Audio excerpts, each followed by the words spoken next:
I'm Jeff Altman, the Big Game Hunter, the head coach of JobSearchCoachingHQ.com, and I want to give you one of those stupid interview mistakes that people make so often. It's frustrating. I just want to shake them.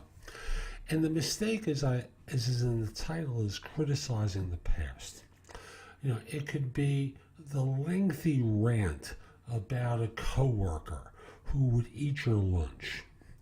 Take it out of the refrigerator and eat it. It could be the rant about, I've been at this firm for 5 years, passed over for one promotion after another, and I've had it.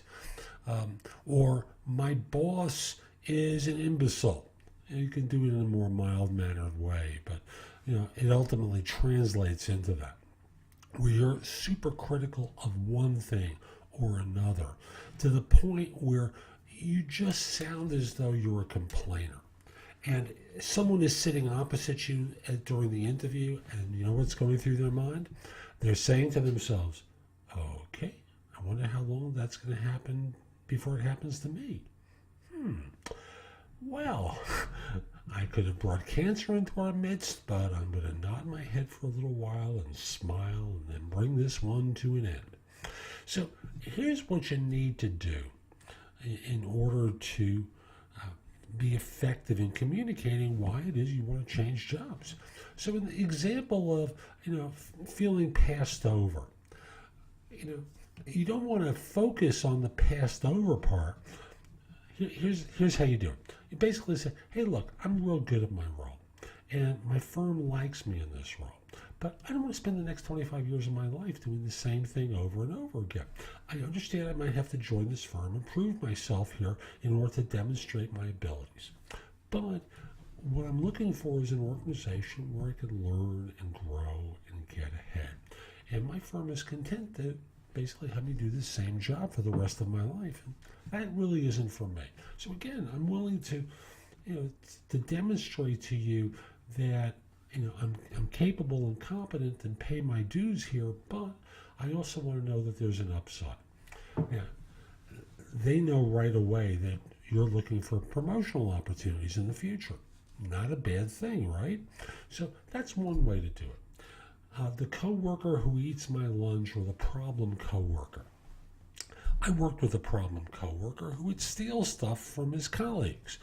So, if I was in a situation where I was on an interview, I might just simply say, I've worked at this organization for a long time, but, after a while, there's some personalities that show up where people don't necessarily behave properly, and, I don't want to come across as though I'm a complainer or a whiner. I'm not. But, when people go into the refrigerator and take my lunch out, or in my particular case, they steal resumes and present them to other recruiting firms, there's a problem in the office. And when management doesn't want to address it because this person's writing business, eventually I have to ask myself, who's looking out for me? And that's why I'm sitting here. You can come up with your own version of that one. My boss is an imbecile. Never go down that road. Never, ever in a million years go down the road of criticizing your boss. It's just a losing proposition. You're better off doing the speech about, wanting to join an organization where you can learn and grow and get ahead that I started this with, rather than being critical of your boss. So, again, don't want to criticize the past.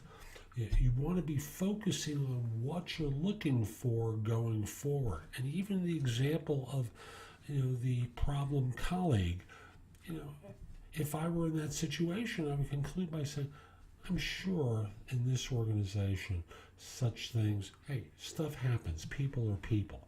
But, if someone were stealing from the firm, it would be something that wouldn't be tolerated. That's what I trust, that you'll handle things in a professional way and look out for your people. So, very graceful way to wrap that one up. I hope you found this video helpful, and hope you have a great day. Take care.